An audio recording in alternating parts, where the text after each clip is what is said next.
24শে জুলাই দিনটা বাঙালির কাছে এমন একটা দিন যেদিন সারাটা দিন কাটবে মহানায়ক উত্তম কুমারকে নিয়ে। উত্তমবাবুর সবচেয়ে প্রিয় ছিল ভেটকি মাছের কাঁটা চচ্চড়ি। একটা রেসিপি ছিল তার মায়ের আর একটা বেনুদির। আমি রান্নাটা শিখেছি আমার বেনুদির কাছ থেকে। রইল সেই রেসিপি। প্রথমে আমরা সর্ষের তেল গরম বসিয়ে দেব।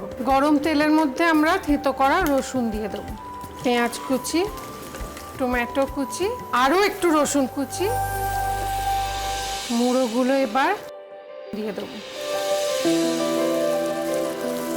এটাকে খুন্তি দিয়ে ভাঙবো।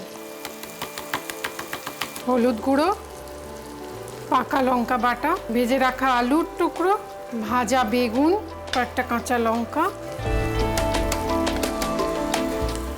কাশ্মীরি লঙ্কার গুঁড়ো, নুন স্বাদ মতো, চিনি, একটু গরম জল। এই জলটা একটু গামাখা গামাখা হয়ে যাবে, গরম গরম ভাতের সঙ্গে সার্ভ করুন। মহানায়ক উত্তম কুমারের ফেভারিট ভেটকি মাছের কাঁটা চচ্চড়ি। আমি নামানোর আগে একটু ফরচুন কাচ্চি ঘানি পিওর মাস্টার্ড অয়েল দিয়ে দেবো।